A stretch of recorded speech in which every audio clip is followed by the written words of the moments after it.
am Christopher Runsman. Welcome to One Page Story Extravaganza. If you have a story idea you'd like to suggest, please put it in the chat or the comments. You can feel free to put it on the comments section in any of my social media or any of my posts at all. I do a one-page story from these ideas or ideas that are flowing through my own noggin every single day, and I post them online. If you want to see the original art, it's on my Patreon. The link's down below for that and all of the other social media outlets. Join in the community, have fun, subscribe to things, put the notifications on, all that jazz. But take part, have fun, watch for your suggestion to be made into a story, inspire others maybe with your idea, or, I don't know, be inspired to make some of your own. Either way, it's a lot of fun. Hope to see you soon. Hey, okay. All right, here we are. Hello, everybody. Welcome aboard. We got a comment. Hello, Christopher. This is a better time for me. Oh, I'm glad to hear that, Liz. Well, normally I do it 2 o'clock every day, but today, because I have to drive some family members to Toronto, we're doing it a little bit earlier, aren't we, Corbin? Hey? You want to say hi? Okay, so Corbin's all worked up. So, welcome aboard. Now, I just grabbed a thing out of the book, a suggestion out of the book, and I'm always trying to cover new suggestions from people I might not have done one for yet. Today's suggestion is for Yvonne Manuel. I hope I pronounced that correctly, and it is Adopt Shakespeare's Hamlet. So that's what you'll see at the top of the feed. If anybody's wondering, what in the world is he drawing today? Okay. Hey, we got lots of people stopping in. Hi, Devin. Your studio tour, Yvonne, was fantastic. It's a good-looking space to work in. And looking forward to seeing what you're going to get up to. And I saw some of the pieces you had displayed in your studio. Anybody that hasn't had a chance to look at Devin Rex's studio tour for the space that they're in right now, take a look. It's a fun and fantastic way to set up a studio space. And, there's all kinds of ideas for different working stations. And that's a really important thing when you're multidisciplinary or when you're working on a whole bunch of different stuff. So if you're able to afford that opportunity, there's a fine example in her studio tour. Welcome aboard. Hello, Raul. How are you? Good to see you. Cute lion. Okay. Thanks. Thanks, Christopher. Sorry, the video quality was not very good. That video quality is probably better than mine. So, in fact, I know it's better than mine. All right, here's yesterday's page. The suggestion for yesterday's page was flat earth where cats rule because they just knock everything off the flat earth.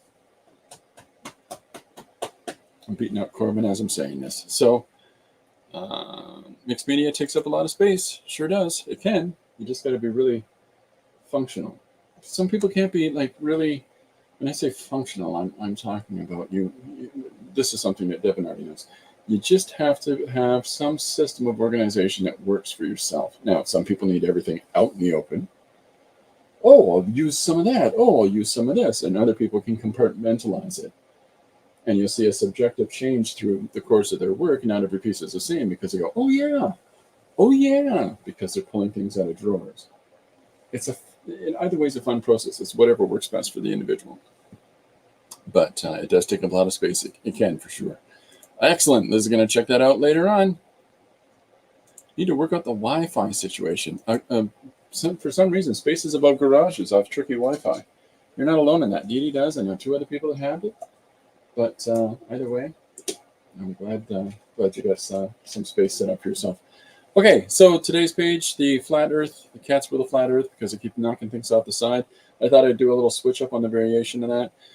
Here's your flat earth established in the first panel. There's our first part of the story.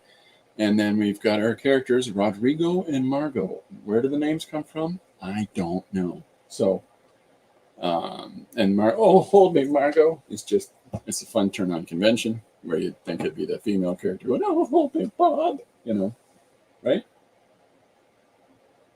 Yeah, Corbin says correct. So, and then I wanted it to be not just your standard cat, but a bigger cat. And his sonic meow knocks things off the edge of the earth. I don't know where some of my ideas come from. I just got issues. Speaking of issues, we're working stuff out for the new book. Very exciting times.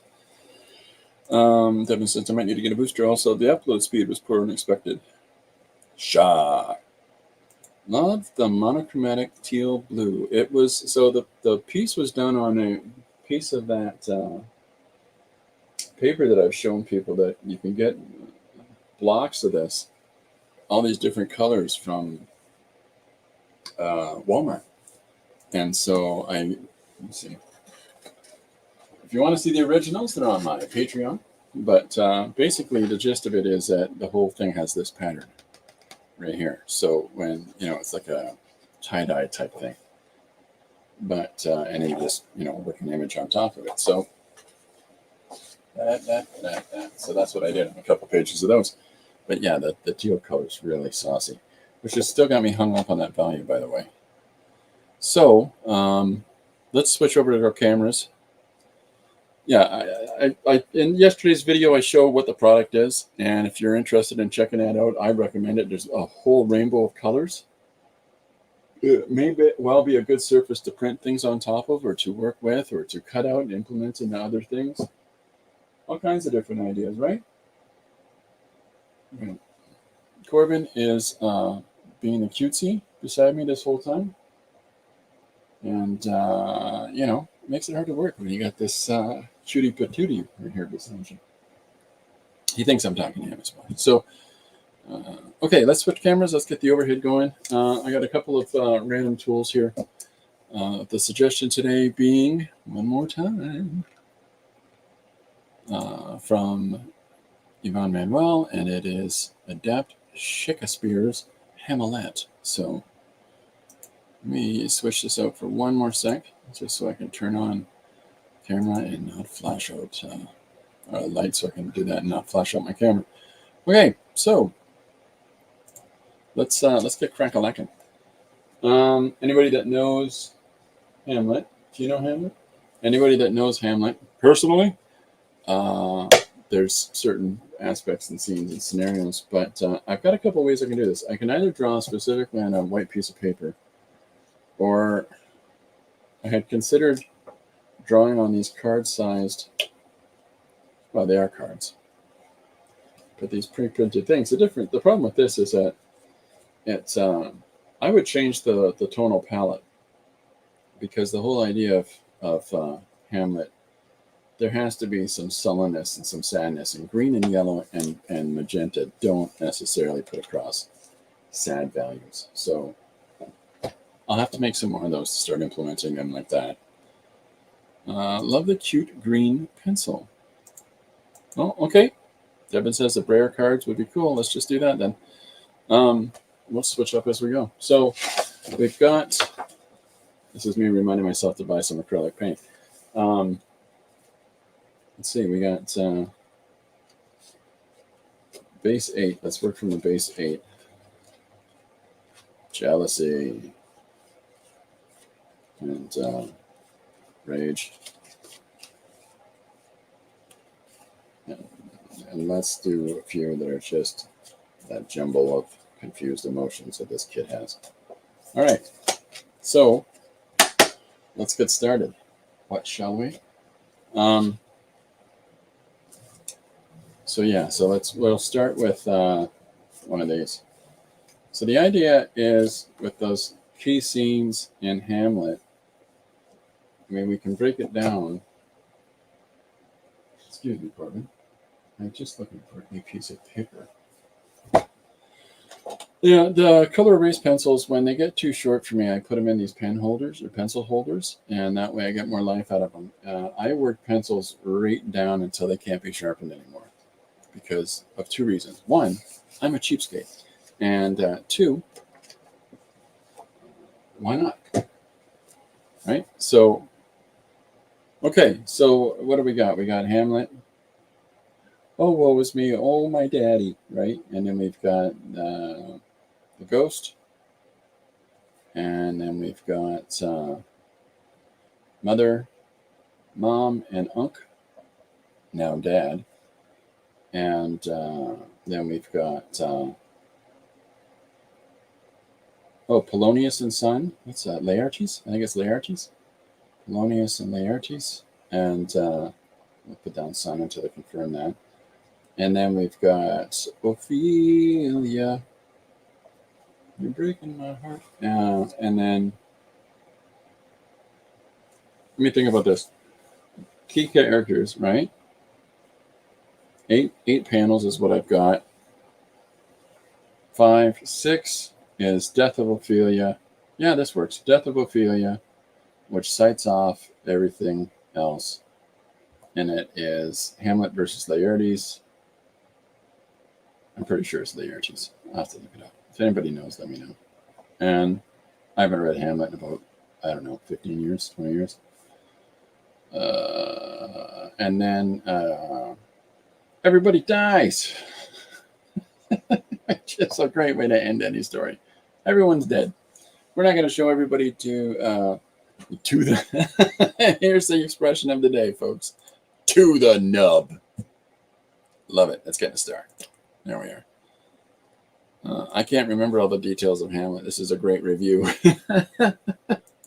Well, what I haven't got in here is the Alas, I Knew Him, Horatio. Once I Kissed These Lips. And I was in Hamlet when I was in high school. Anyways, I can't remember all the actual speech, but I know all the beats of the story. But so that part is, so we got Hamlet at first coming home, then we got the ghost of his father who sets him on his course of revenge, and it's the mom and the uncle that's the problem, and then we got Polonius and his son, who Polonius is going to make sure that Hamlet stays away from their daughter. So maybe I should reverse. Yeah, I think that this should be 4 and this should be 5. Do not a borrower or a lender be. You know that whole speech with Polonius and his son, then when his son's about to go off and become his own man. Anyhow. Nerd. All right. Corbin loves Hamlet, don't you, Corbin? All right, so let's start switching pencil.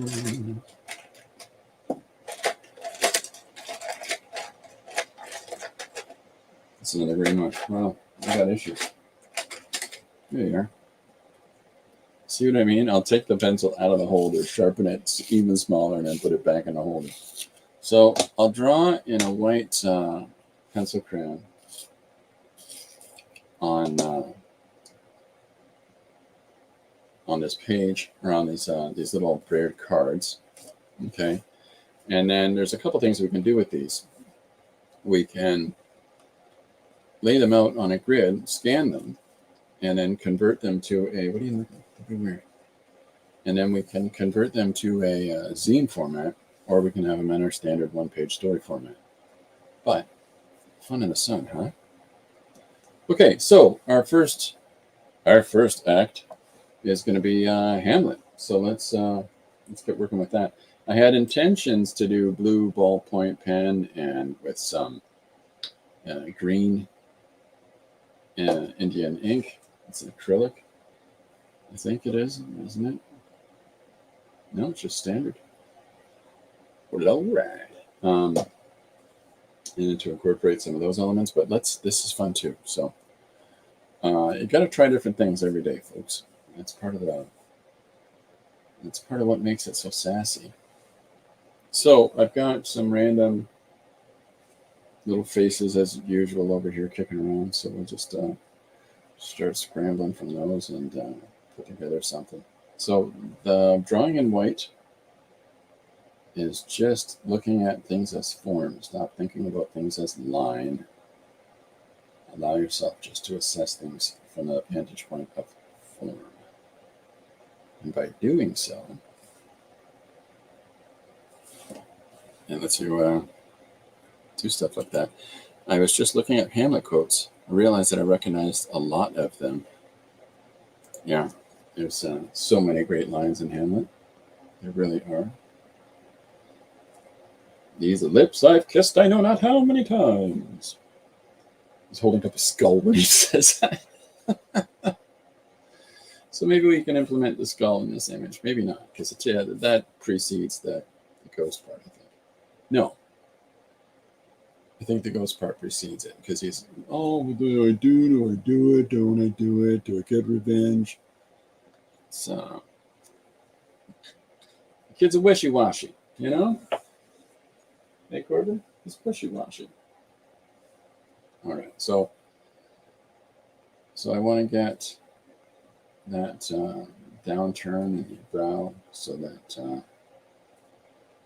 you get the idea, the raised eyebrows. But he's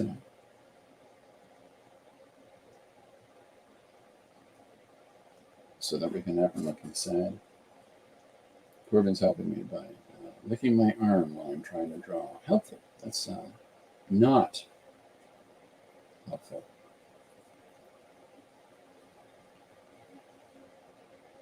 So hopefully I've moved the camera down. Hopefully it's going to pick up some stuff. I'll keep holding it up to just take a look at it. So kissing us go.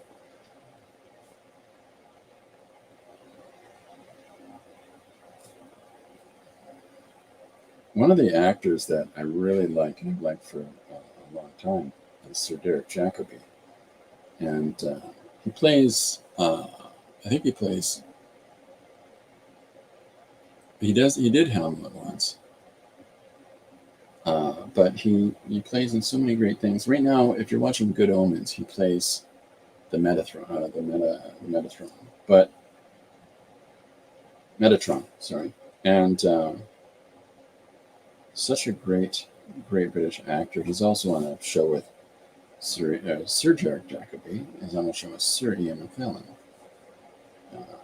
about two theater thespians that are living alone in their together as roommates in their senior years. And both of them are confirmed lifelong bachelors. And it's just fun. It's just fun because the whole show is about trading barbs. The whole show is about sniping at each other, and there's so many theatric references. It's a lot of fun. Okay, so I'm gonna get old Hammy the hamster here.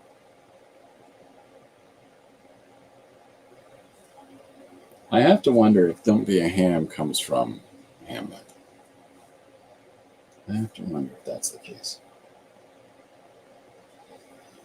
Okay, so because he's a real ham, I don't know. Should I do it or should I not do it? Oh.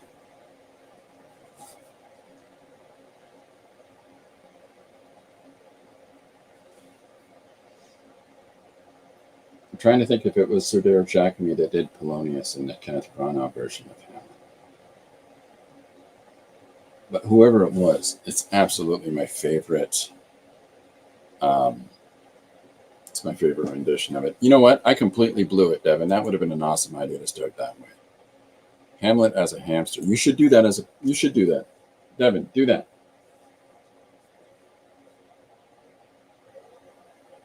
Do that one. That would be fun. I'd love to see that coming out of your studio. That'd be fantastic.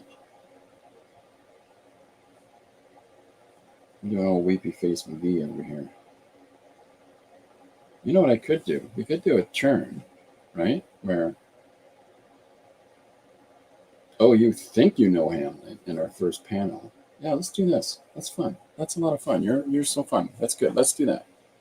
I will write it down, sir. Yeah, do it. Everybody do that one. Anybody that's in the stream, do that. Write it down, sir. Somebody's making fun of me. So we can start with "You think you know Hamlet," and then we can switch it to, "But have you ever seen this kind of Hamlet?" I don't know. Maybe you do the Hamlet one, the hamster one, and I'll stick on this guy.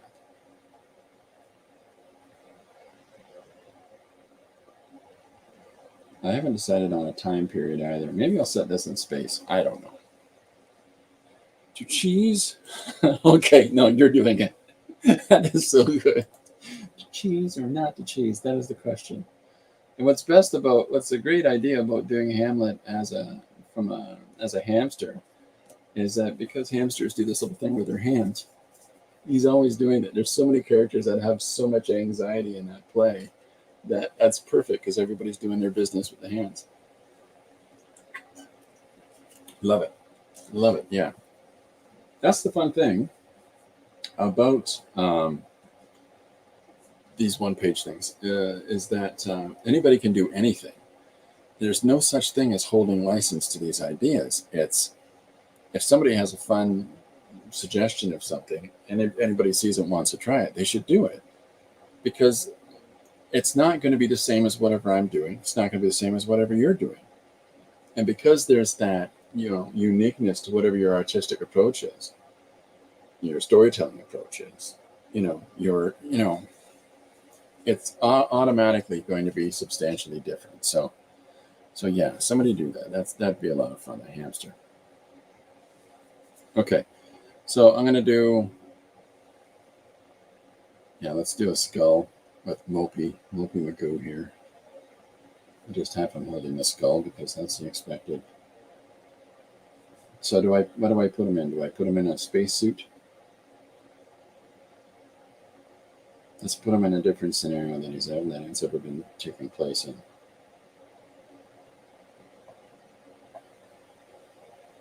I'm thinking, oh, you know what? I saw something really interesting yesterday, and I think I might incorporate that.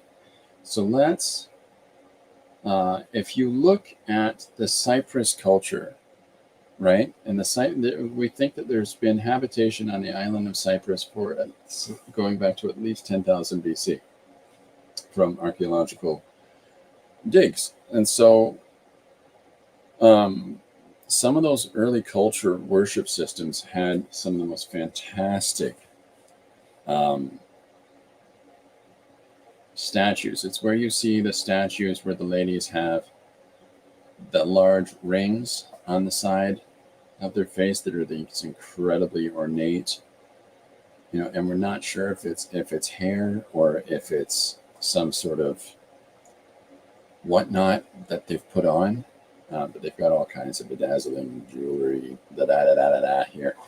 Or there's other ones where they've got, here's their faces, and then here is their goat horns that are just simply a part of who they are. They're Saturnine people. Maybe that's where some of the primitivism, the nature worship that gets incorporated in the Etruscan and Roman and also Greek cultures. And then the other one that I really like is this, where the lady has her hair, and of course the hair is not drawn in here, and then they've got the feathers or the wings that come out of their heads. And these all of these different elements in Cyprian culture for worship, all of these things got incorporated into early visions of Greek and then Etruscan and then Roman deities. So let's style some people up that way and get it. Let's make it weird. Hey, nice. Listening and watching, getting lunch, listening and watching. Hey, Paul, how are you? So we're doing today's suggestion, Paul, is adapt Shakespeare's Hamlet. So that's our suggestion for today. Devin has to go do some errands with the hubby. Catch you on the replay. Excellent. Thanks very much. Have a great great running around session with the hubby. And I look forward to seeing Devin back to posting some stuff. It's going to be cool. Okay, so let's change his hair up a little bit. This is not erasing. I like it. Look, I learned how to use my eraser. So we'll put his hairline up top here. Okay, and then we'll put a little wave, a little curl, a bit of curly business happening in here. And we'll carry that over. Sort of a very soft look, because Hamlet is a spoiled rich boy when he comes back home after Dad has died from his education abroad. Not Yolanda. Yeah. Okay, so one of the things that we can incorporate right here are the horns. No explanation needed. The strange approaches that we might well take to implementing different visual strategies or settings or things like that are entirely up to us. And when you do these things of your own devising, if you can just have some sense of underlying logic to it, then it will make more sense to whoever's reading the stories. So if we have his hair, we've got, of course, have his second horn. So for whatever reason, Hamlet is a goat guy. Now, this has nothing to do with any belief systems or anything like that. I'm going to give weird head pieces to everybody in this. So, based on this early Cyprian culture from the Isle of Cyprus. Look it up. A lot of fun. Moving his hair, moving around his horns.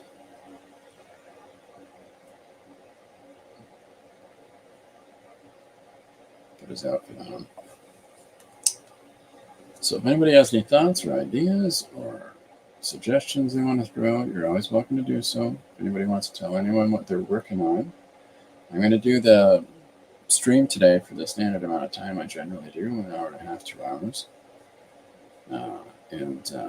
We're just going to have some fun. Now, I'm working on cards, playing card business cards. We're not sure what, from the 1940s, 50s, from a part of an old printing studio that I got a whole bunch of stuff from. And we've done some brayering on these with some different colors. And so we're just drawing on top of that. So, I've got to incorporate the skull. So what do we want to have? Let's put the skull here. Okay. And we'll add in some blacks and grays in a second. Okay. So we'll put the skull here, but we'll monkey around with the skull a little bit and make it a something silly as well. Maybe we'll make it like a deer horns in it or something. I don't know. But let's keep on the path of this thing. It's fun to, for no real rhyme or reason, to try out different approaches, different methods in their storytelling, and to use different kinds of story context. You don't have to explain any of it. You can validate or change it up as you go along, but whatever things that you're finding interest in general, as you're doing your day-to-day, whatever you're doing, why not incorporate that into whatever you're working on? And it doesn't, I don't know enough about that. That doesn't matter. That doesn't matter. You're not doing a historical, melodrama set in, Roman period or pre-Roman period in the case of the Cyprian culture, but there's elements from it, like the horns, that might be fun to throw into whatever you're working on. So here we are putting on this much too small skull.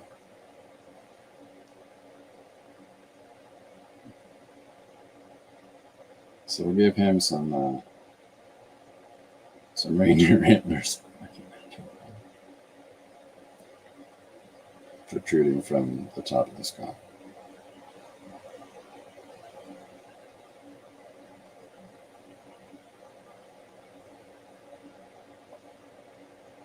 So it's Hamlet. It's just a crazy version of it.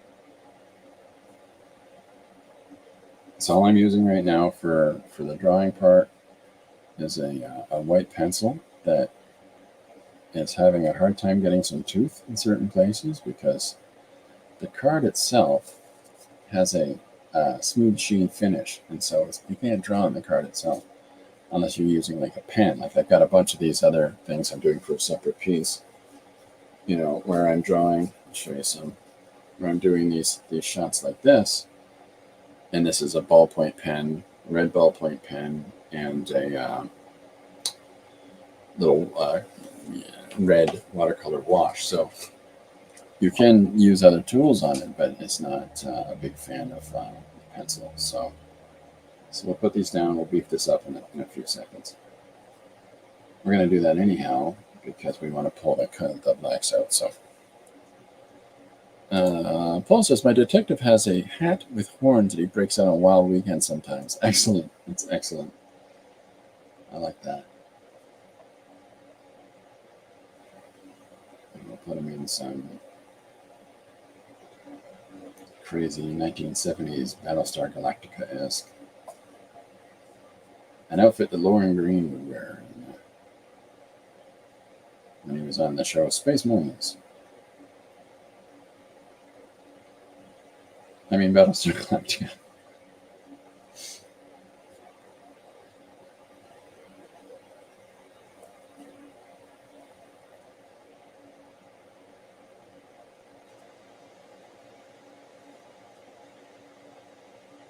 Okay, so let's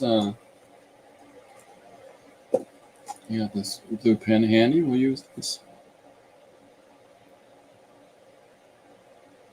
Is that going to work? Maybe we want to try.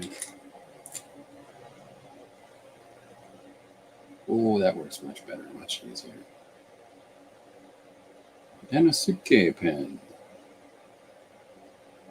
This is, in my mind, the most fun I've ever had with an inking pen. F-U-D-E-N-O-S-U-K-E.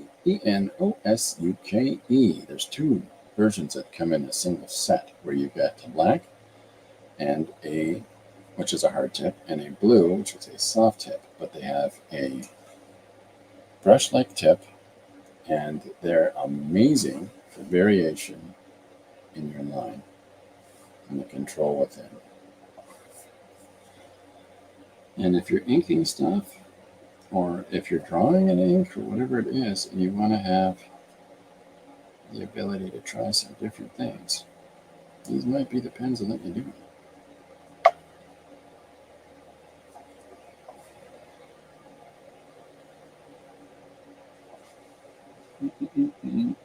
Love those red ballpoint.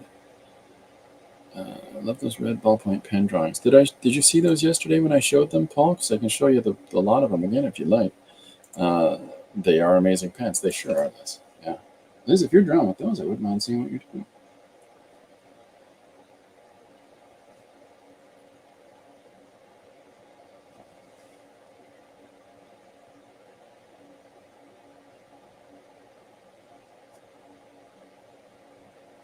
So I'm just going to play with this, pursue this idea a little bit. The horns.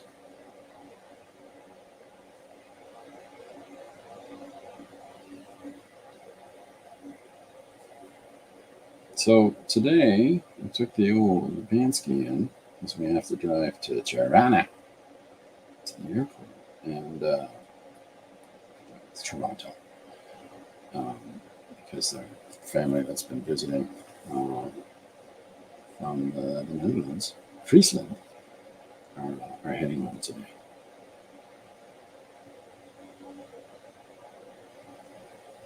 So we're taking them to catch their flight.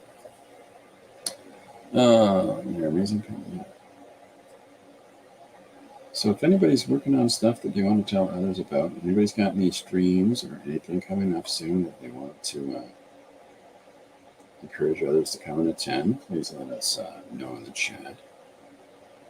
There's no part of me that has any, this is my moment to shine aspect to myself. If you've got some fun things you want to share, let's share them.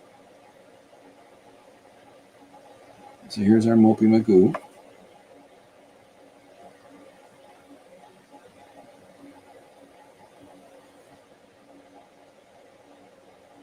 What do I do? This was my nanny. That's what the whole speech about the skull. Oh, it's Horatio's his best friend. That's who he's telling that to. I knew him, Horatio.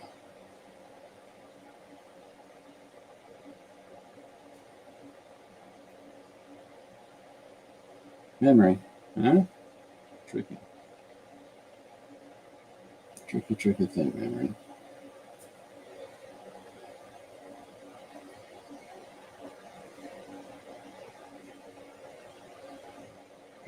curls up there. So we'll put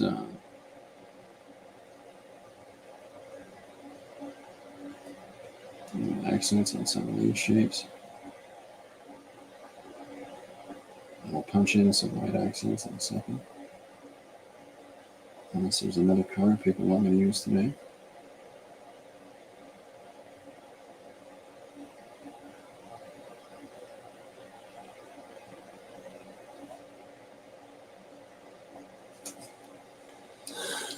Yeah.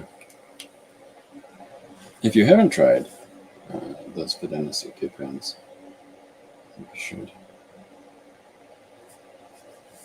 Oh yeah, so I was telling you about my car. Well, it's a van. I don't fit in the car, but it's the problems of being 5'18". You don't really fit in vehicles. So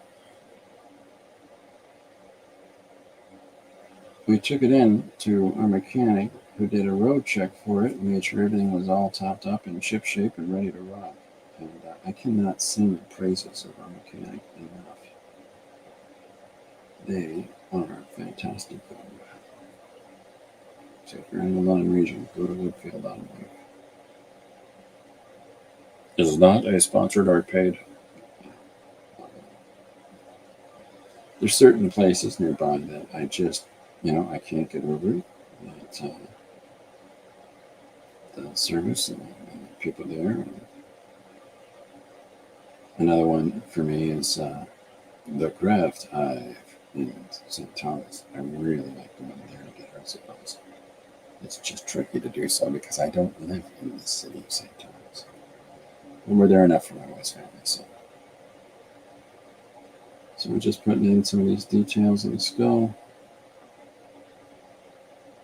Making choices. That's all this. It's all drawing. Just making choices along the way. I'll put in some of these little details like this.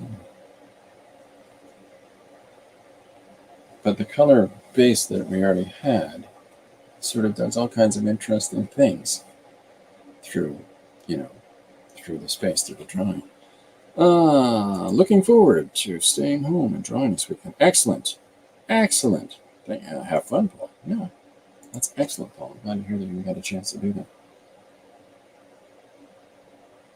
It's tricky when you got them youngsters that keep you hopping around. It doesn't change as they become oldsters.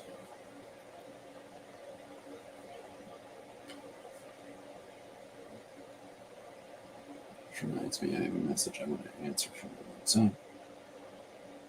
I didn't get a chance to before. Okay, so here is our first dude.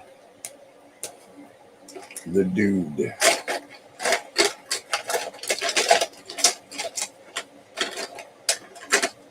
So another experiment that I'm trying this weekend is taking pieces of heavy grade cardstock or Stonehenge paper, which is a really thick soft press paper that you can draw on, and a cold press paper, and drawing really heavy on those things on top of a softer surface so they make real indentation lines as I'm drawing, in order to utilize those for some printing. Whee!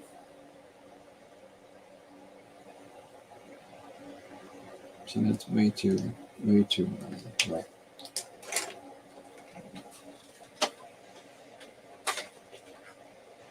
Do.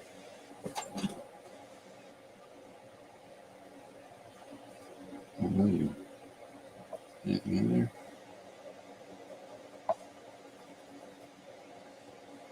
Maybe not. Maybe you're dead. You're dead.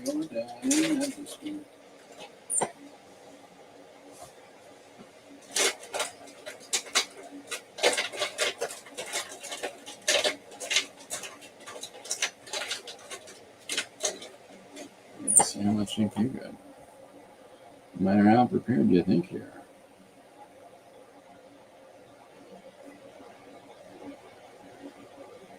I think you're gonna let you guys sit too much.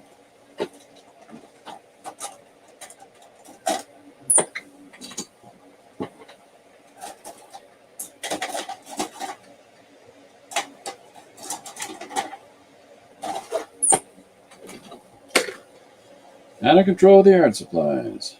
There we go. I like this. It's not as heavy a line. And yet it does the thing it needs to do.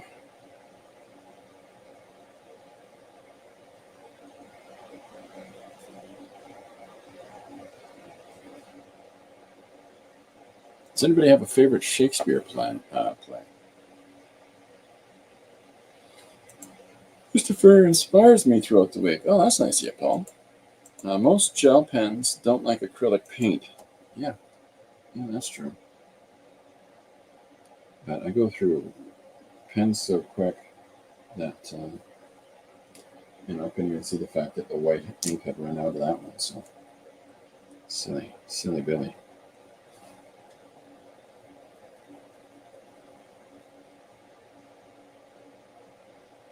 So I'm just going lightly.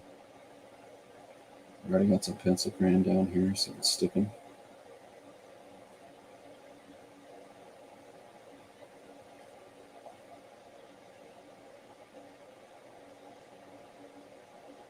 So Paul, that's in the chat today, is working on his third book in the Detective Perez series. Not to be confused with the Jimmy Perez from Shetland. But it's a great series that Paul is working on. And if you get a chance to check it out, please do. Look up Paul's page to figure out where you can get it from.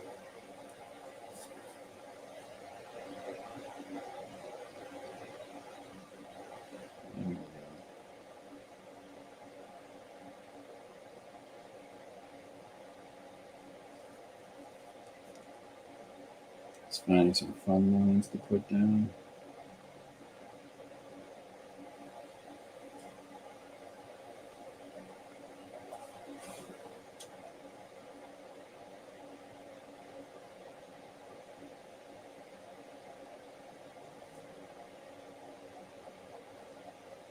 I don't like the break in the line there.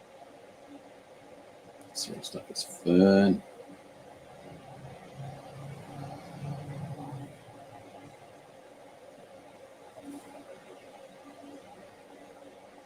Am I missing stuff? I'm trying to.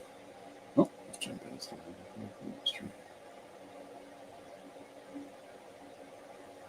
I use a lot of gel pens. I've got a drawer of them, but you should do a gel pen page next week.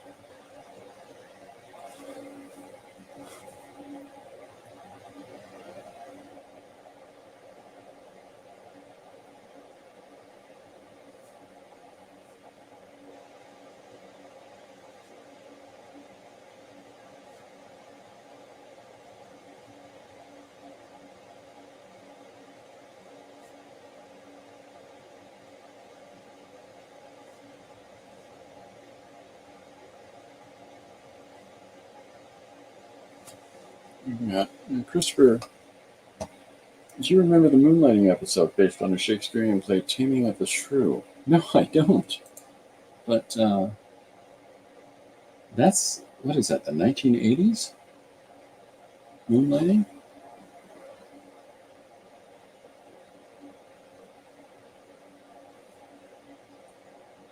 I'm not really a big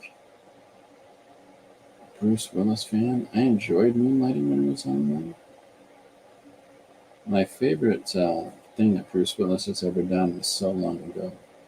It was Hudson Hawk, which is like just taking that persona that he developed from the Moonlighting show and making a film from it. But it was so good. I think it's Danny Aiello is in it with him. It's got fantastic villains. David Caruso, it's his first film before he went off to be one of these crime scene TV show people. NC something that maybe it is, or maybe it's, I don't know what his show is, but plays a character in that called Kit Kat, and he keeps walking up into the shots and does this. And every time it says something, what his thoughts are. And it's always perfectly timed for the conversation at hand.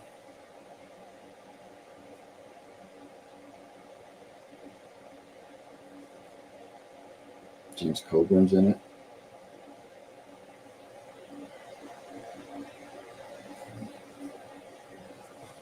Good film. I thoroughly enjoyed Hudson Hawk. I must watch it again. Yeah, it's so good. Sandra Bernhard and Richard, I can't remember his name. He just played a bad guy in the last Star Wars debacle.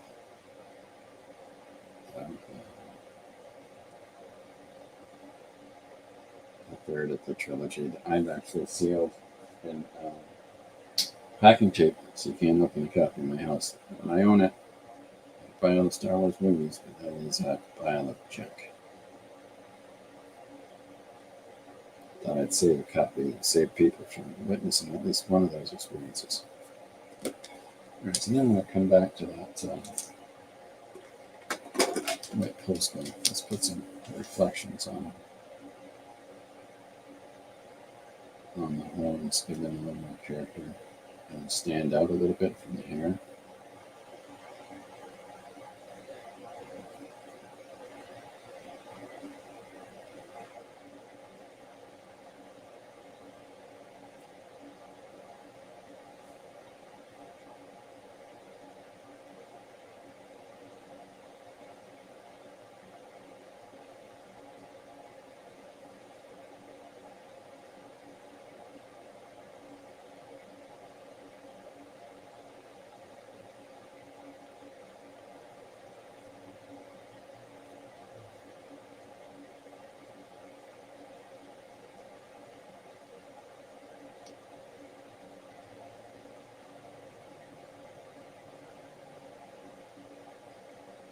Question you can ask yourself about this Hamlet scene, I was looking at the skull, talking about this was his once his person that helped to raise him as he was growing up. He says, I kissed his lips now I know not how many times. Where is he going kissing his nanny? Kind of a household operation of these kings of Denmark got going there.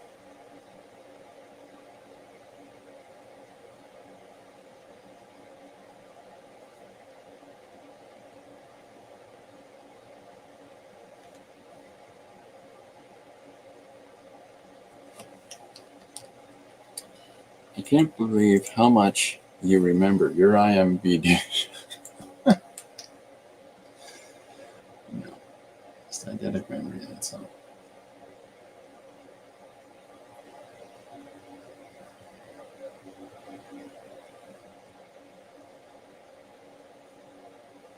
Okay, so there we got something.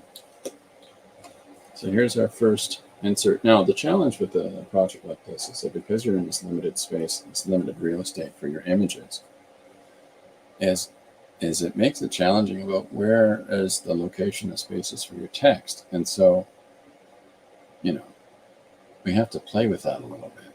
We have to figure out how, right?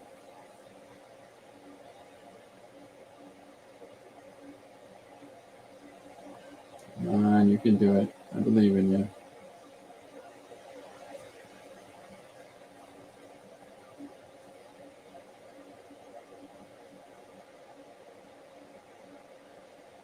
You don't have to be really strong lines. I just want some extra bits of business. Just to make the eye roll around. Sometimes look up little directional lines like that and do it for you.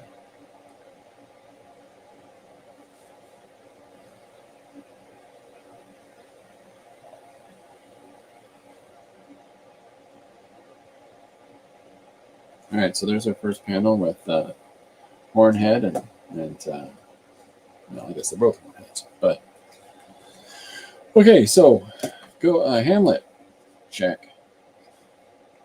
So now we got to do an image of Ghost Daddy. So let's use this magenta. Let's start them. And I don't know.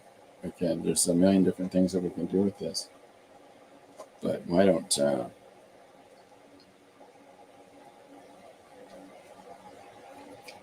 do this as a space cowboy? It's our drawing. We can do whatever we want. So we'll do our little Hamlet kid here in the foreground. We'll have him looking all melancholic. Oh, I try to go to school. My mom married my uncle. My girlfriend, she's a weird one.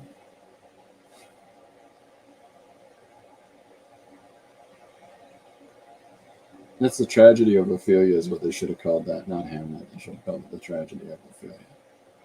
Even though she's only a side character, you know what I mean? So there's our face looking to the side going in. And so we've got to remember some of the things that we've set up already. So before I get too caught up in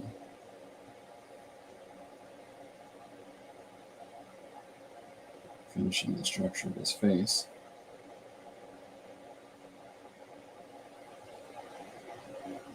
let's get his horns in.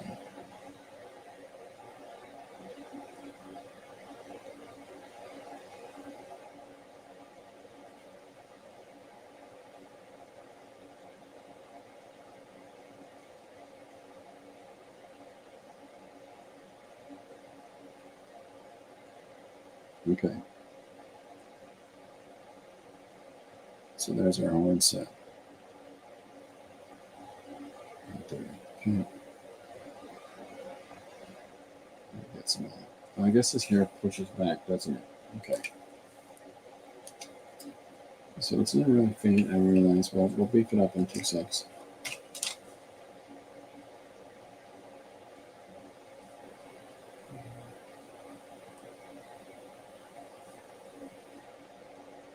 Put some bits of hair in here. And here down into this space. And then we'll put his shoulder line. Shoulder line. Nothing going to lose my shoulders.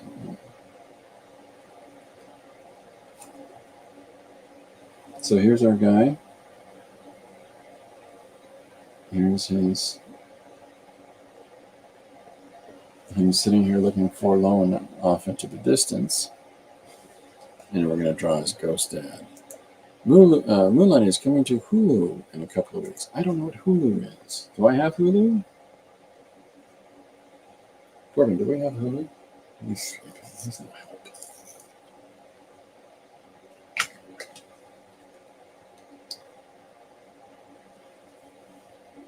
Okay, so we'll draw in Dad.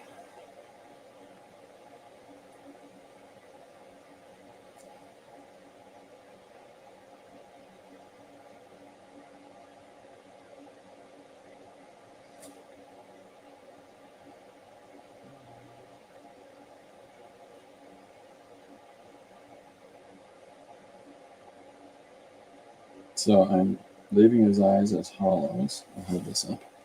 Maybe you can see that in the face there. I'm leaving his eyes as hollows because he's a ghosty. Now, here's what I got to decide.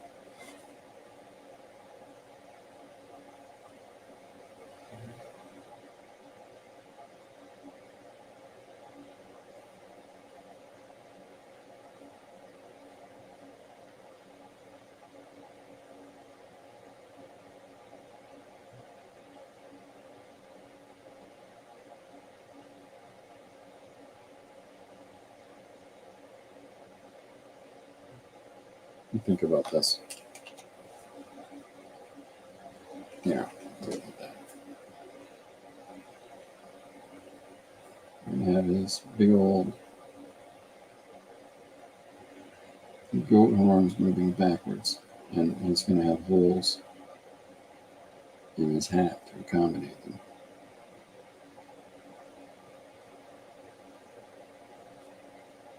And we'll give Dad some big ears sticking out, so he's going to show him.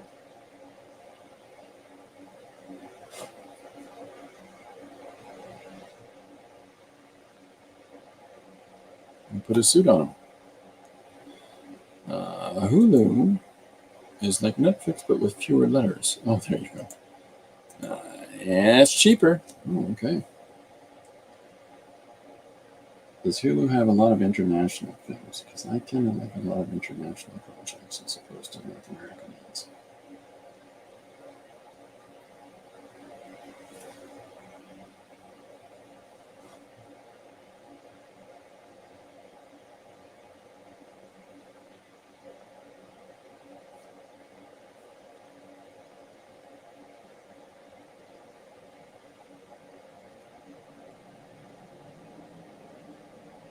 Put his hand in.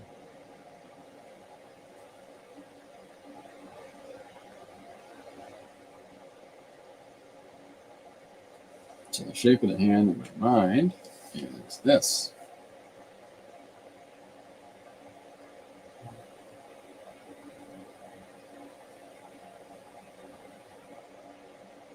But intimating that with a couple of pencil marks is tricky. So I have to beef that up just a little bit, right? And then the other hand is this.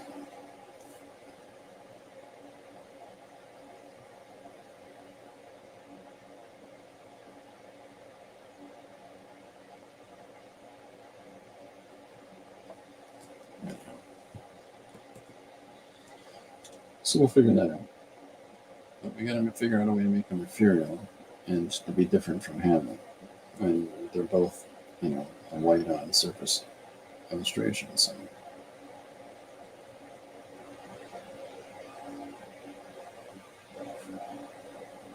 I got a bunch of posts to do this weekend. I've already got the page from yesterday up with the originals posted on the Patreon, but I got to post last week's pages on the Substack. Most of my Substack posts all the pages of the week, just in one little list. Page, what was the suggestion? What was my thinking? Page, suggestion, thinking, similar to the, we have a bunch of extra pages that we'll be putting on the website in a little bit, just a blink of an eye, that are insert pages for the book. It's coming out, so it's just extra pages.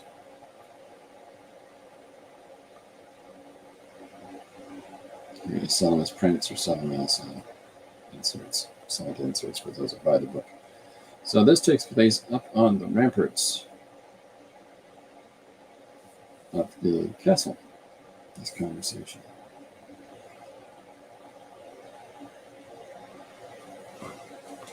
Okay.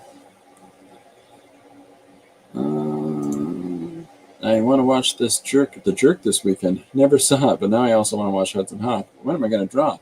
Draw while you're watching. Christopher, do you ever use clear gesso over your paint? It does have some grit to it. No, I don't. I don't have much of a plan of anything when I'm doing work. I just go. So I will definitely look into clear gesso. Thank you. All right, so let's put Him and the Hamsters.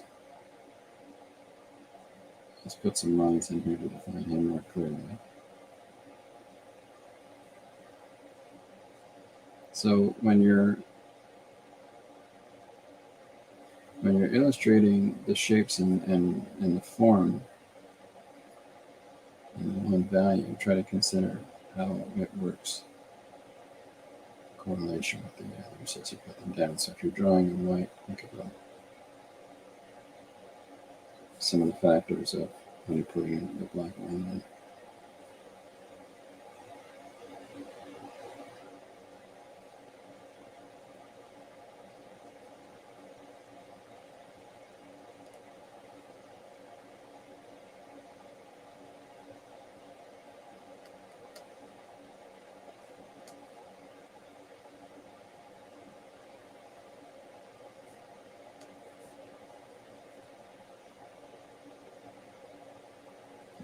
And then it just becomes a case of thinking about how the shape works together. Okay, there's our guy. Christopher can't be contained with just. So there's our first bit.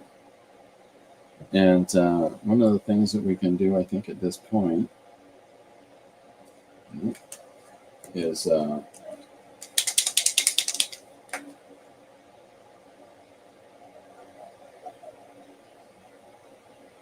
order to make Dad stand out as a ghost, let's push the background back.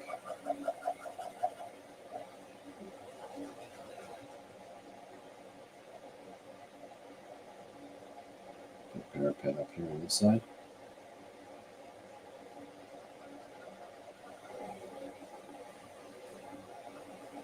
And then what I'll do is that as I'll ink through Dad, we'll have some stars appearing through him, and we'll have some of the backgrounds appearing through him.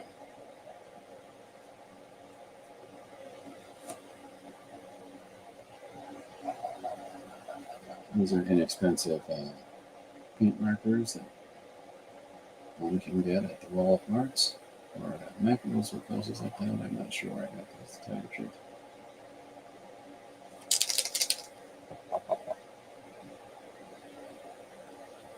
I never think too much about that. I don't go for the expensive products, that's for sure.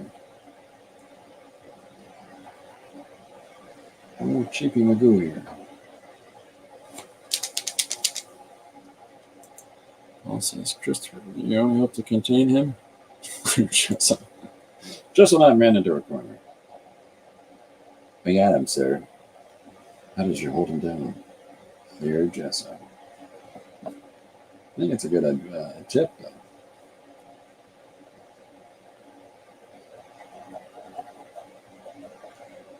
Any kinds of medium, matte medium, etc. Spray fix. I don't clear gesso. There's no part of me that would have thought when buying gesso to get it to be clear. In my head, it's get the gesso the surface. And being cheap, I never would have considered the additional functionality of that. So, thank you very much. It's a good tip. I am contained.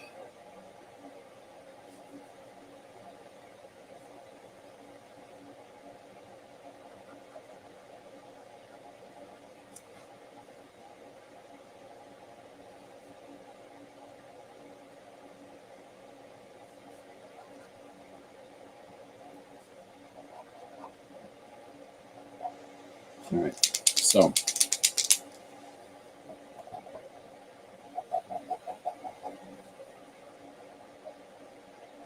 I see the paint markers. So many faster ways I could have done this.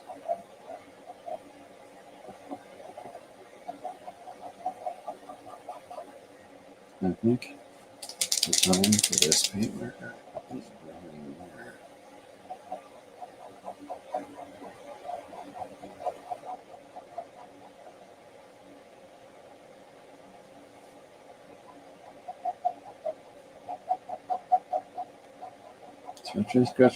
Scratch.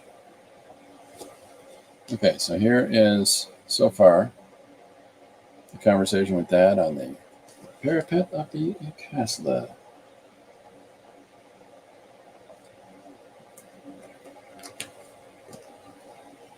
Paul says, I remember thinking of buying gesso, thinking, I have to paint it all over, use it all up, and the canvas is still black? I don't get it. Yeah, you don't initially, you just, whenever you look at any material product, you always look at it as what you think its base function is. Gesso, cover surface to paint on. And, that's where fantastic creative leaps take place with people. Is that they think, no, I can also use it for these implementations and these implementations. So that's a lot of fun.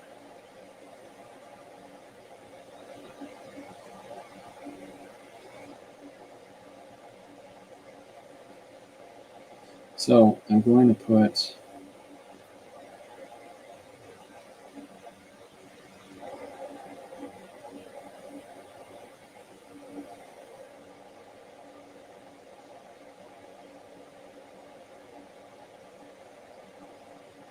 some lines that are going to travel through.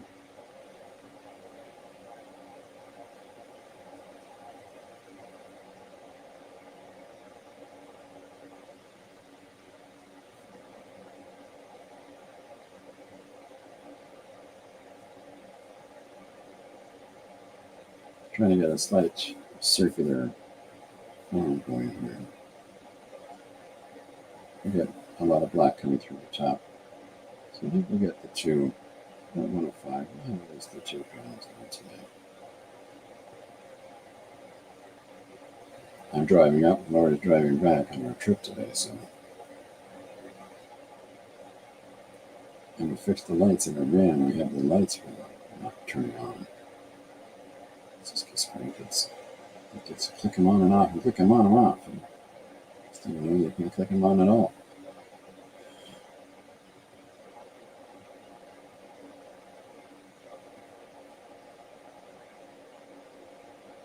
Some of those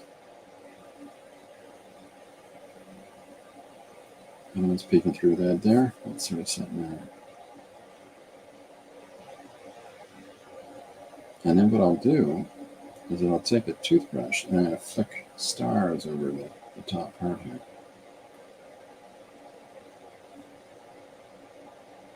Once I get them all drawn in, and that way the translucence of the background coming through, hopefully make it feel a little more ethereal.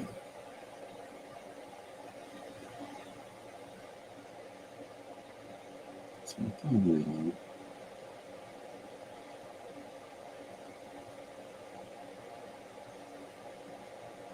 so hold that up, sorry.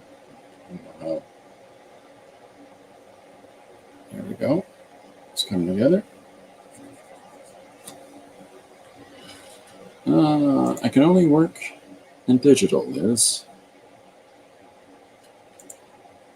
You can put it down before you use pencils. Pencil is something to grab onto, so you won't need a thimble. Nobody if I bought some, Joe, so I wouldn't be strictly digital all these years. Regrets. I never brought a toothbrush either.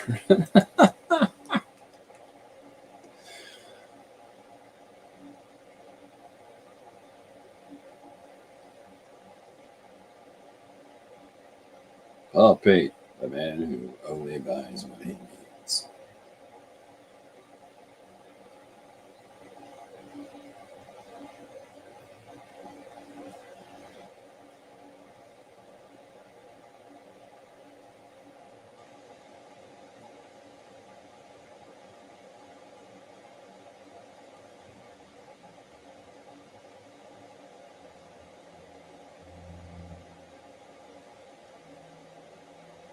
Oh, I think I missed it. Yeah, I did. Ding dong!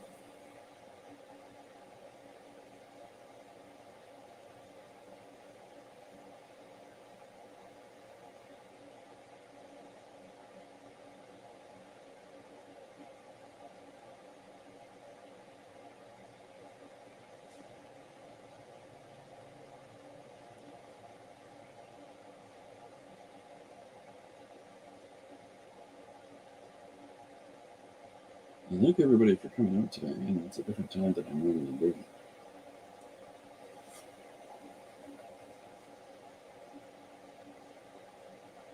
But I didn't want to not do a stream for folks today. I mean, we've already learned something today about Clear Jessup. What's the benefits of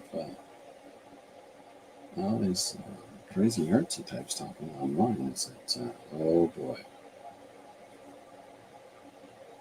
Is it ever going to inform us of things that we can do and make?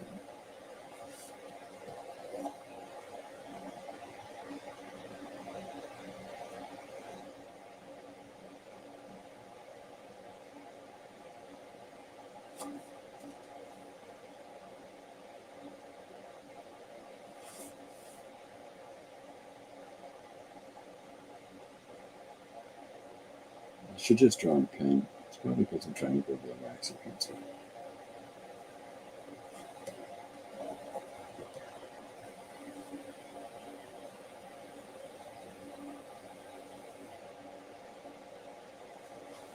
All right, let's pull that. Put the black in there. Looks so awesome, Chris. Oh, thanks, Paul. Hello there, early birds. Hey, Jim. How you doing? Hi, Jim. Big Jim. All the men just call him, sir. Okay, so here we are so far with Hamlet and his dad.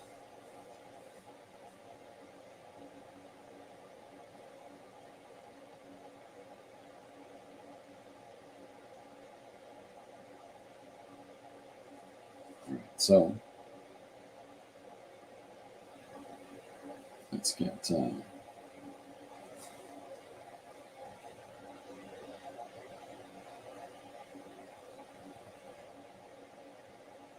these details from the ones in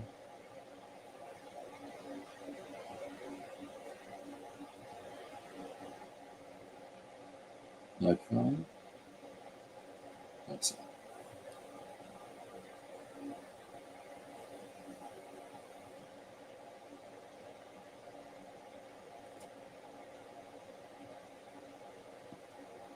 Okay, so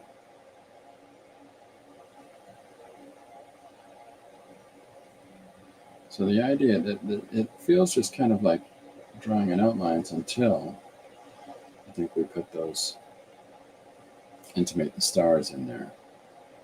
And I think that will change how we're seeing it.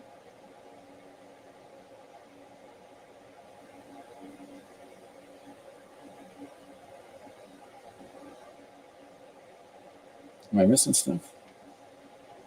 Oh, there we go. Just laughing at that comment from Paul. So, has anybody got any big plans this weekend? Anybody got any big streams coming up this weekend? Oh, you got a Saturday morning cartoons stream coming up, I think. It's going to be drawn all weekend, folks.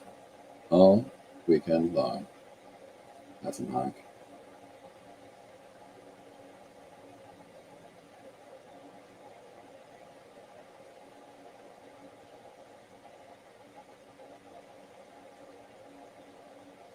Okay.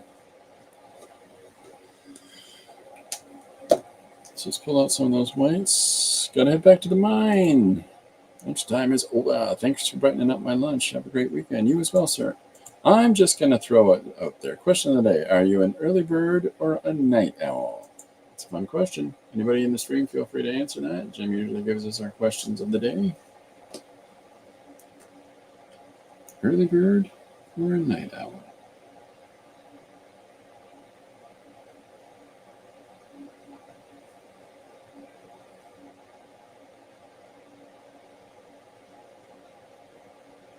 It's not a requirement. I don't feel like you have to answer. We all need to know.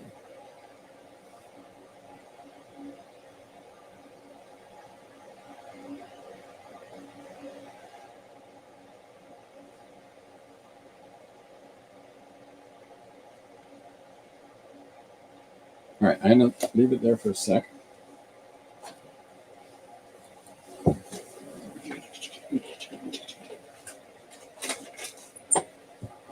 Where's my toothbrush?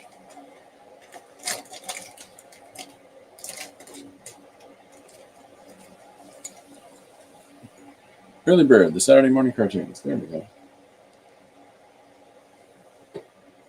So anybody get a chance, take a look at Paul's stream when he's going to be doing that. I'll move this for a sec. Make it actually easier to see.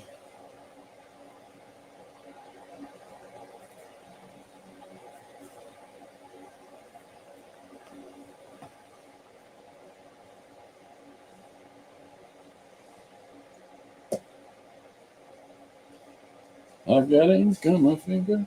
Let's see what we got for responses. Liz says early bird. Paul says early bird. I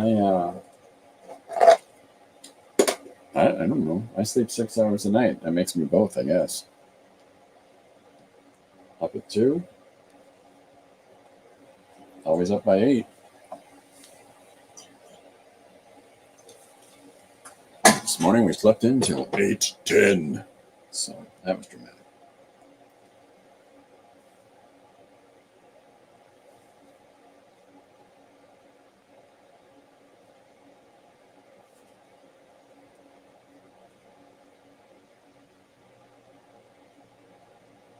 So now I'm going to pull a little bit of the building behind little Papa Hamlet.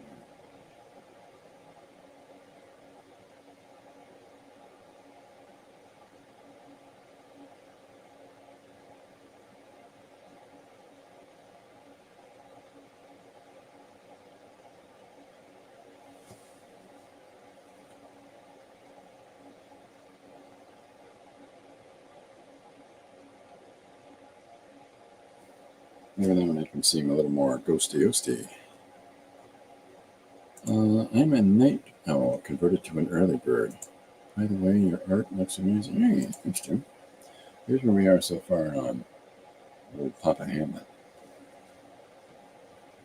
So we're just putting some of the highlights on the stone here, right through his body. We're just trying to make him some immaterial.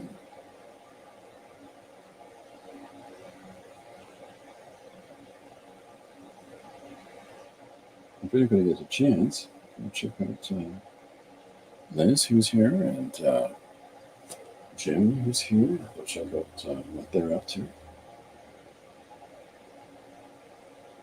Support one another. Try to follow everybody when we can. Lori is helping me with my goal setting, and I've got a goal set for 500 for the end of the year. I don't know if I'm going to make it, but I also didn't think I'd make 200, so maybe. Lori tends to know better than I do, let's be honest.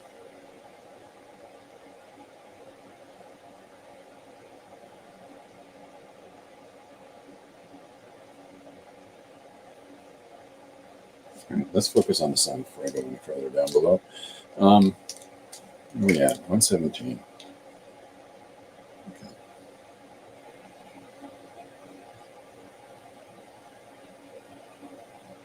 Do some cleaning. Let's see. I think I just need to leave this for highlights.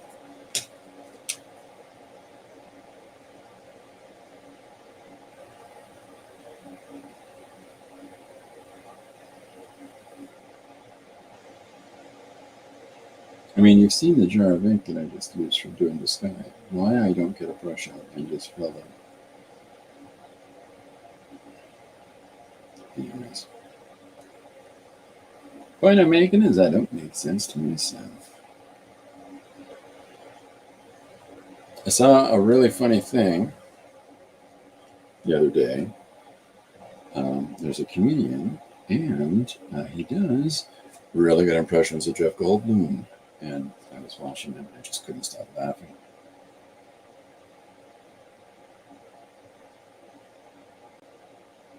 Years ago, there was a really great impression of Jeff Goldblum talking about his favorite food. What's your favorite food, Jeff? Oh, that's easy. It's chicken. Oh, now that I think about it, wait, hold on. Hot dogs. It's like, the way this guy does it is so funny.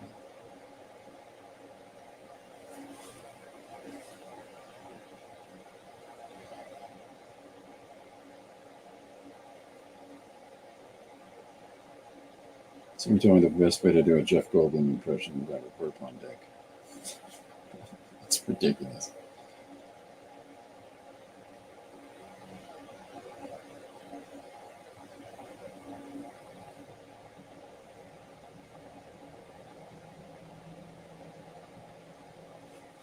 Okay, so we're just getting some of the shapes and lines and Hamlet the Goat Boy. So Ophelia, so going back to what I was talking about earlier with these character ideas, in early Cyprus culture, a lot of the deification statues and stuff, where people have these antlers or goat horns or feathers coming out of their heads. And in order to, identify them as, I don't know, maybe it's deification, I don't know, but all the characters that are going to be in our version of Hamlet are going to have these looks. Hamlet and his father have the goat horns. Ophelia is going to have the wings coming out of the side of her head. The mother will have the big discs. It's we're going to shake it up. Now the uncle is going to have goat horns because he's the father's brother. Polonius and Laertes, Ophelia's family, they're going to have some kind of hair, like some, feather heads. Feather heads.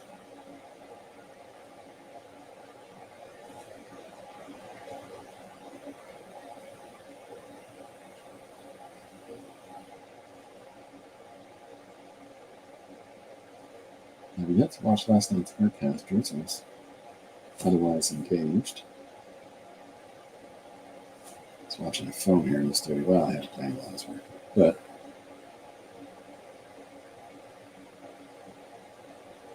check that out.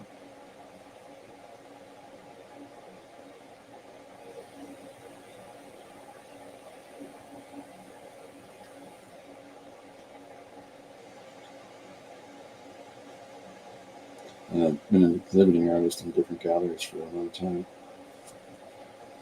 And last night's guest was a person who runs an art gallery. Well, I'm not in a rush to watch that one. Okay, so I haven't continued down with legs. I think I'll cut the floor right here, just to give a sense of distance. And then I'll finish the tower off here. But I wanted to make sure that Hamlet stood out in the foreground a little bit. So I'm going to, after I'm done putting in this final layer of stones on the floor,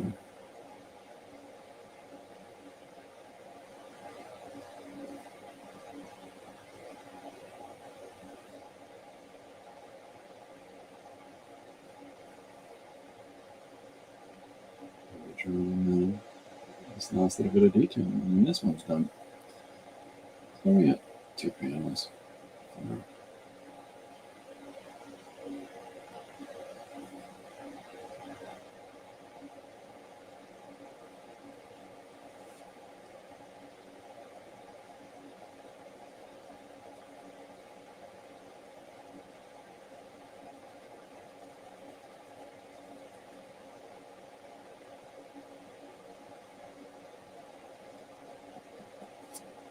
And you can do it.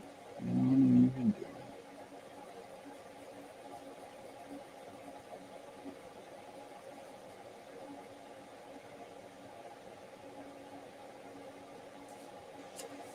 it. Okay.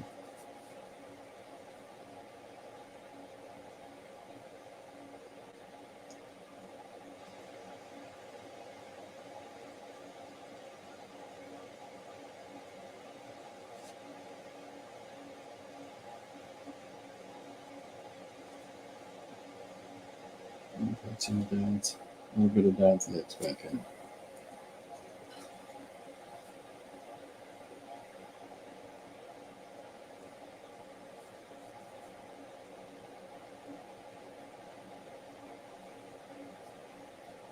And let's come back in with some of those black marks now.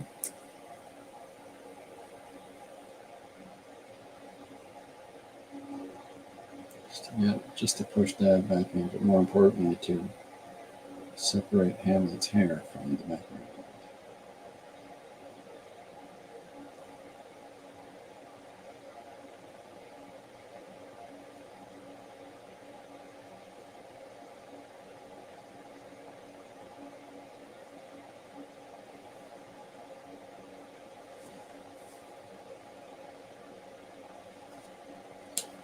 Yeah, I don't know if Jim's still here, but ladies and gentlemen, go check out the postings he's doing with his latest animated film, The Full Fungus.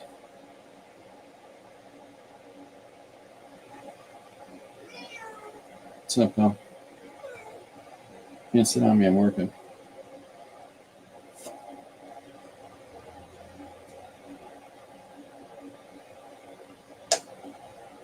Doesn't listen. It's still doing it. What are you doing? Sit down. No, you can't climb on me.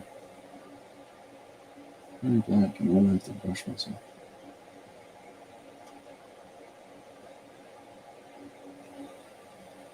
So the cat's answer to not being allowed to sit down on top of where I'm working is to sit directly beside me and nudge my arm. Okay, so here's where we are in this second panel. So hopefully that carries across for you. What I'm hoping it carries across is that Dad is a ghost. And that he's not really there. Recording? Right on.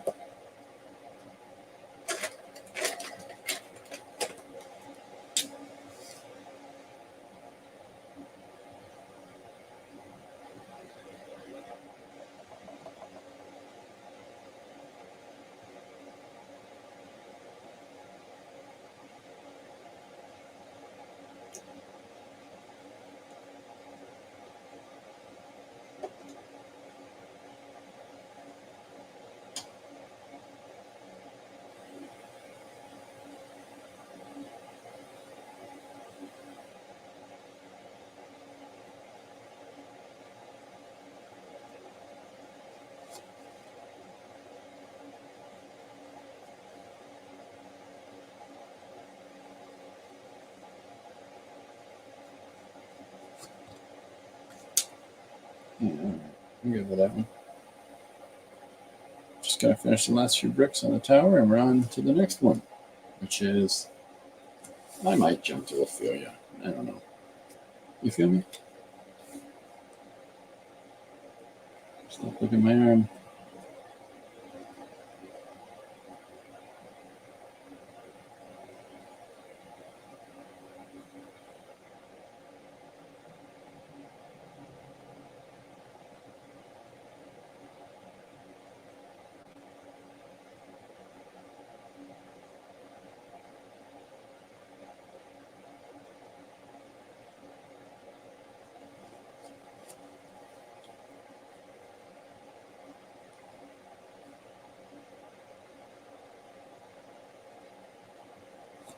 Okay, panel 2. Moku Moku. Maybe I should black out the area behind it. I think I might. But that's gonna take forever, so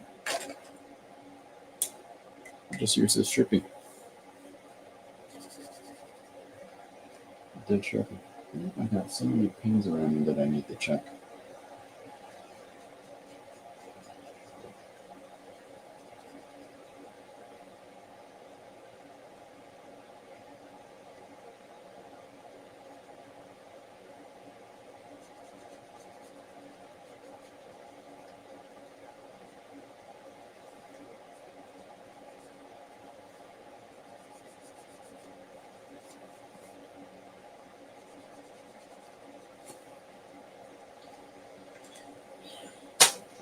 All right.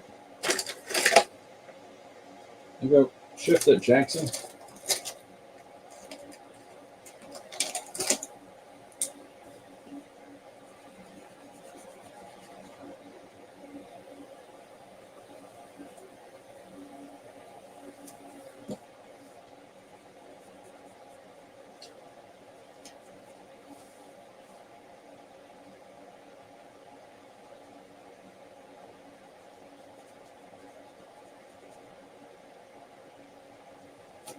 Yeah.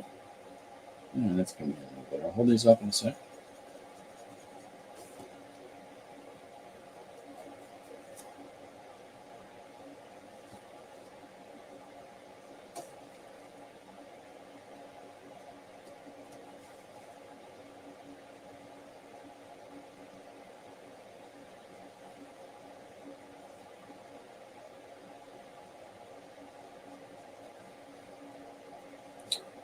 There we are. All right.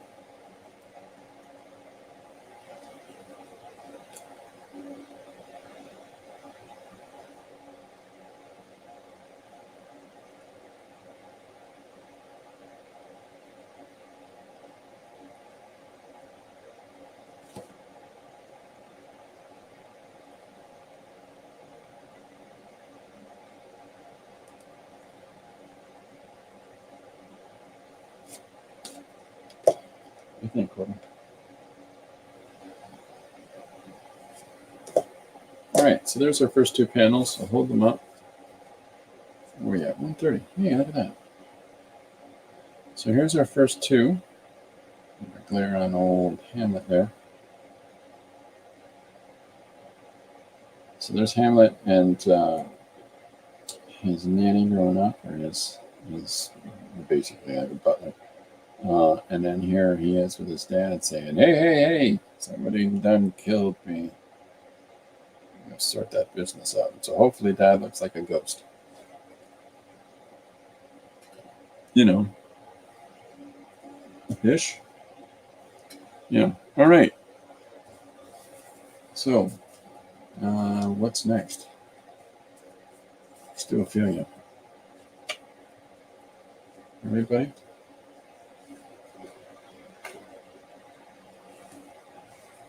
Let's do crazy, Ophelia. And I'm going to switch to the green one.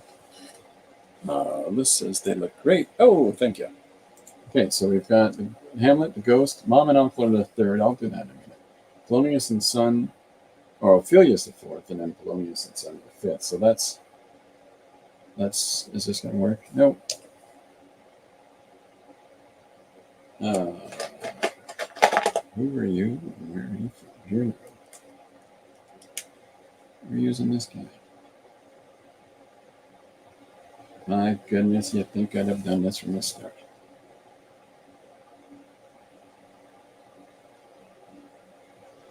We'll just get this one at least roughed in, right, Gordon? Don't eat that.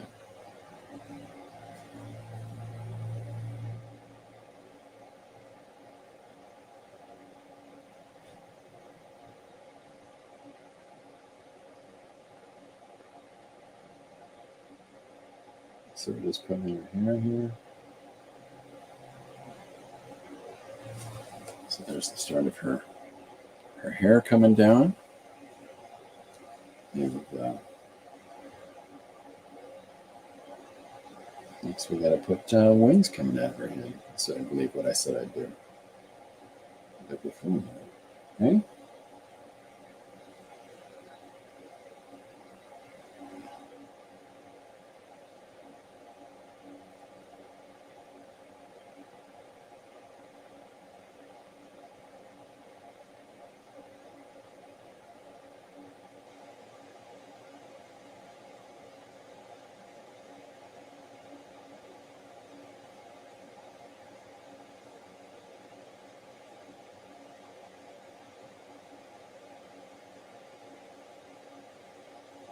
So the whole point of this sort of fast approach of drawing the characters in the way that I'm doing it is to really just sort of editorialize the page. And so what I have to think about when I'm going to be assembling it in a story format is that one of the ways that I could do that is by having each of the panels. Now, at least a week ago, I showed Rupert. I showed a Rupert book here on the stream. And one of the things that Rupert exemplifies is numerous ways of storytelling. And one of the ways that it does this is by having the text, well, in the case of Rupert, it's below, but in the case of this, we can do it above the panel. And then the next level down, here's our text here, and there's our image there. That's one way that we could do this, right? Another way is at the reverse of that, where the text is, the image is at the top, the text is at the bottom. There's a couple of panels like that, right? We could do it so that as the image is here, so if we break this page down into 8 equal pieces, all right, so that image is here, but the text overlays like so.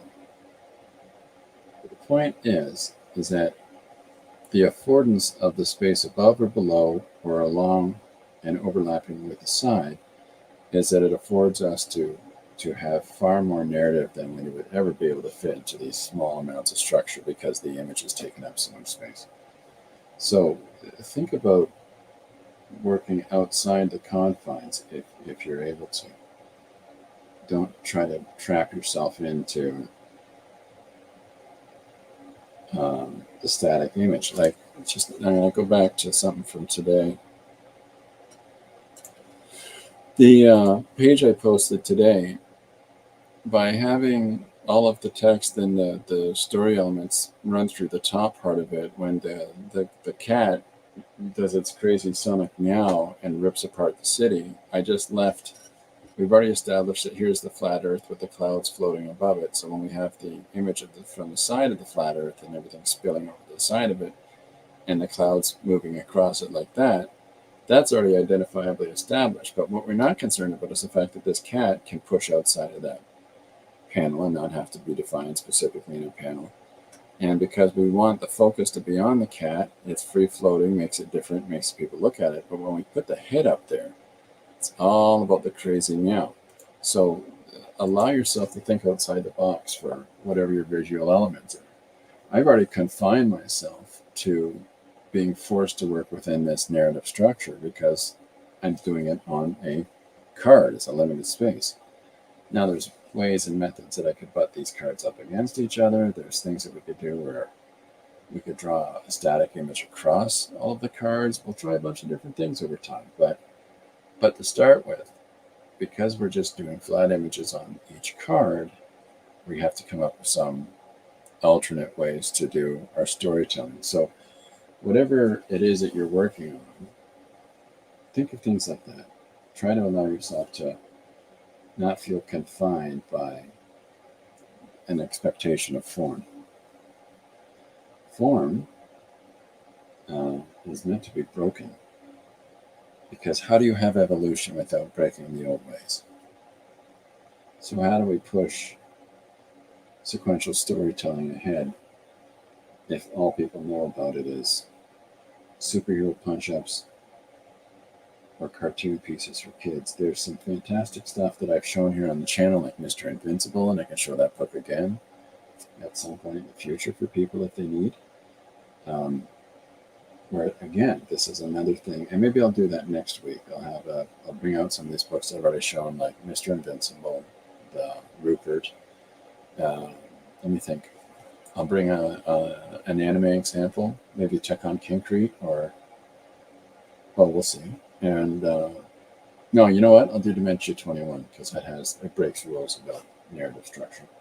So it's all about changing the expectation and pushing it out. So into new forays. Mr. Invincible has a character who can step through the page into the next page over, and the story fits around that. Whoa, where'd you come from? A minute ago you disappeared.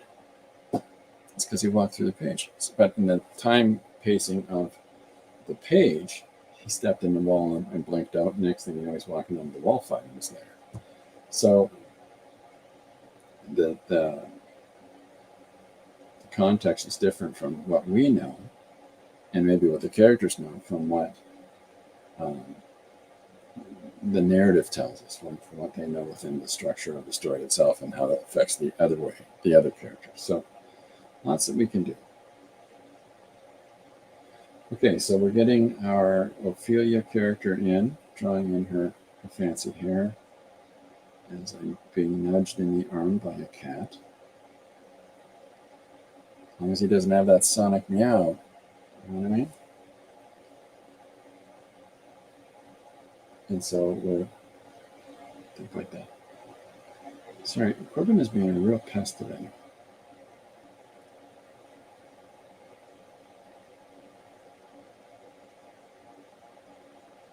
But now I'm going to introduce this crazy element that we've talked about in this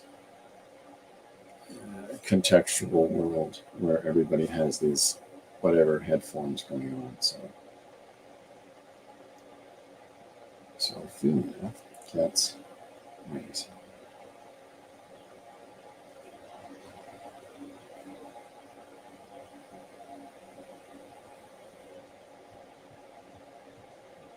And there's no need for us to explain this to people. Well, let me tell you why people get their heads like that. Nope. It's just how it is in this world.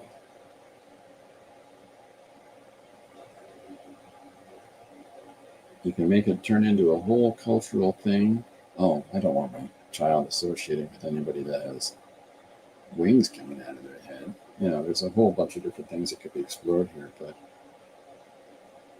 it's just a visual element.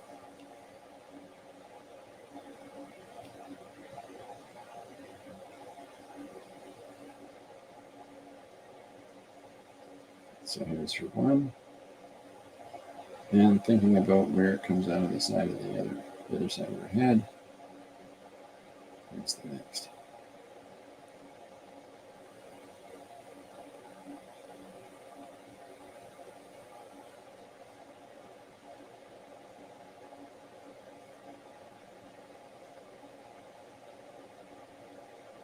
I don't often draw with micron pens.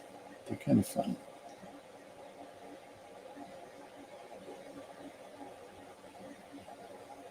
Straight old clean line pen fun. So we've given her really involved here. It's kind of fun. Fun. I've used that enough times today, haven't I? So we've got a shadow line for her neck. Clavicles and buttocks.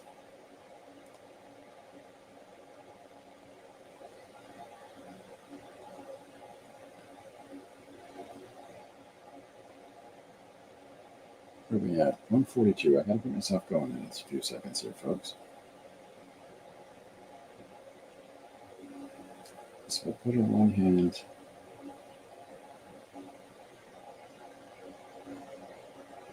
so this random line that moves across the card from the roller jumping or something here. I'm going to incorporate that into the illustration. So we'll have her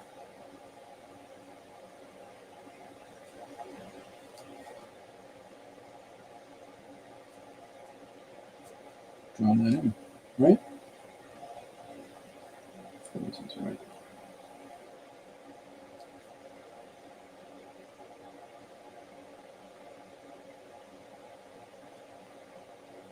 I'm sure I might be a little short here, so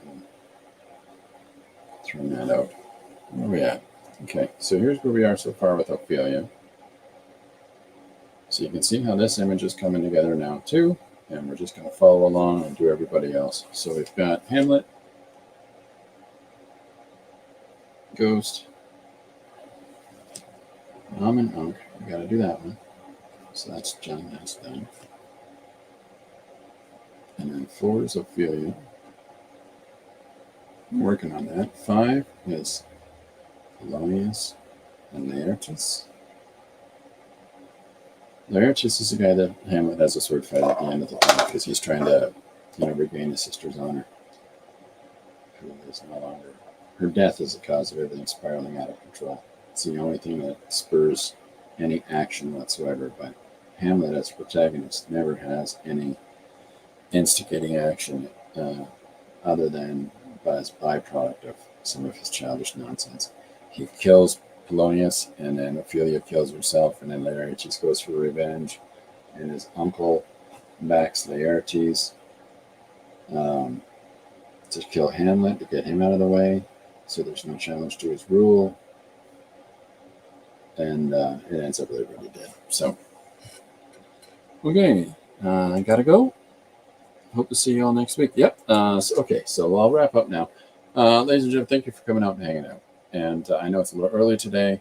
We're wrapping up close to the time that I normally start, but I've got to make a road trip here. So I will be back on Monday, and Monday is the day that I'll post this page. I got some Patreon exclusive pages that are going to be up this weekend, and we'll be putting up the Substack from a week and a half ago as well.